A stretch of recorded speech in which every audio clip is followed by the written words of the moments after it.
So I'm going to show you how to install Perplexity on your Samsung Galaxy A27. So if you go into the Google Play Store, just go to the Google Play Store and then go to the search function and then search Perplexity AI, right?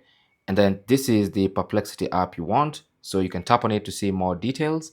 Now it might be already pre-installed on your phone.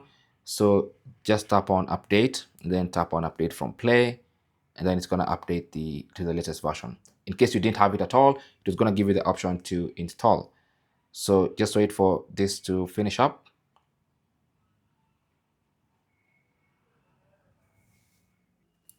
So once it's done installing, you can simply launch it and then set it up on your phone and sign in and give it necessary permissions, and it should be good to go to use Perplexity AI on your Galaxy A27. Thanks for watching. Good luck.